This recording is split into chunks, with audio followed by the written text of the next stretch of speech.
Hey guys, Mal here, and today we're taking a look at the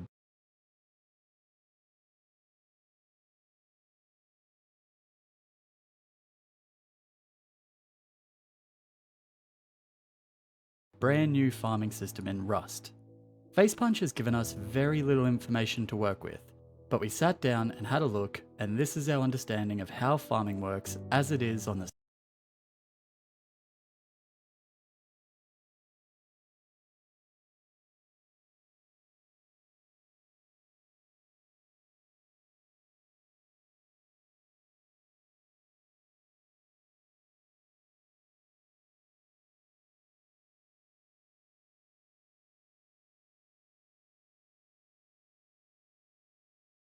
staging branch the day before release, or drawn from a freshwater and the water at the barrel.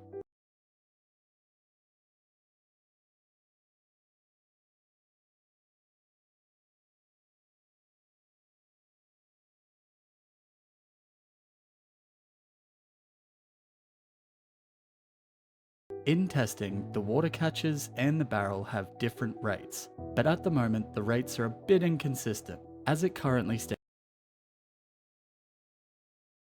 the small water catcher gives 6 water, and the large water catcher and water barrel both give 12 water.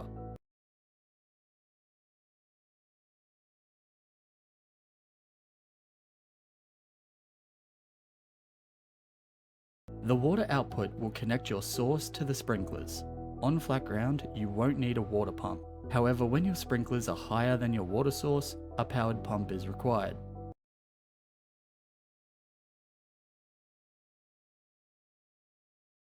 Pumps have 3 electrical sockets, one for powering the pump, the other 2 for remotely switching it on and off. Depending on your layout, place your sprinklers near your planters, either on the ground between planters, on the wall near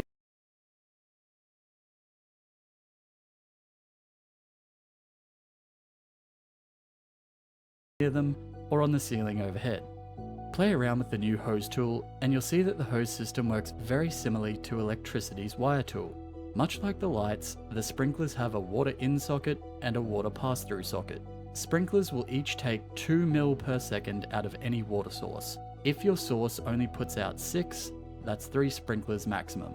Double that for a source of 12 from the water barrel or large catcher. Fresh water will steadily increase the soil's saturation, whereas salt water will drain it. Liquid splitters at the moment don't have a clearly defined function. They are able to split the water in 3 separate directions at the cost of 1 water from the flow rate.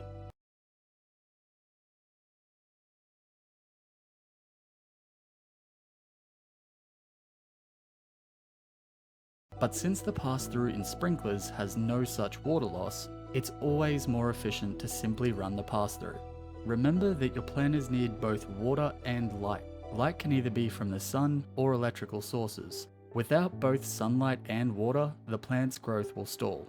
At this point, you have enough information to go and start your farming adventure. Water source to pump, pump to sprinklers, sprinklers to planters. However, for the truly dedicated, Facepunch have added several features to the crops. It's not necessary to learn these features, but if you want to increase your yield and speed up the time it takes for plants to grow, you'll have to take into account the environmental conditions and the plant genetics. Once placed in a planter, the plant itself will give you details of the environment when you look at it.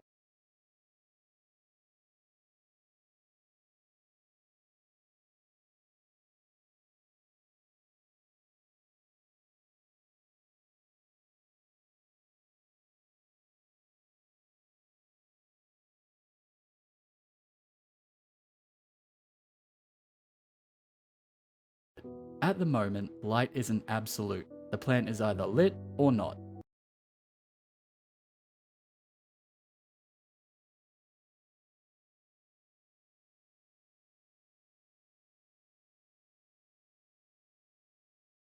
There's no half lighting or lighting from any sources other than the sun and ceiling lights. Without light, the overall plant health will drop to 0 and not grow at all. Much the same for water. Saturation must be maintained by either yourself or the sprinklers.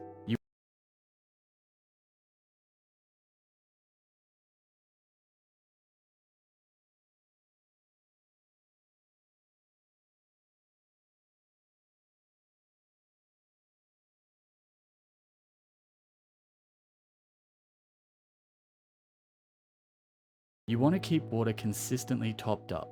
The more the saturation drops, the lower the overall health and progress of the plants. The quality of the ground is determined largely by the presence of a planter. Without one, the soil quality varies greatly and is unpredictable. With a planter, the soil quality will hold at a reasonable percent, but can be improved to 100.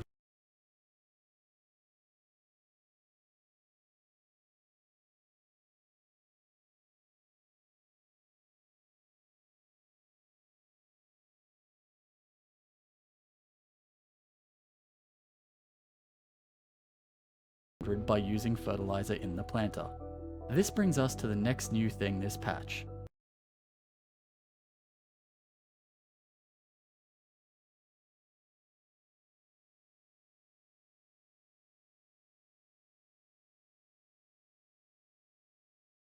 Horses poo fertilizer into fertilizer, which help in the are these: E for increased growth speed, Y for increased yield, H for increased hardiness, W for increased water requirements, and X for an empty genetic space.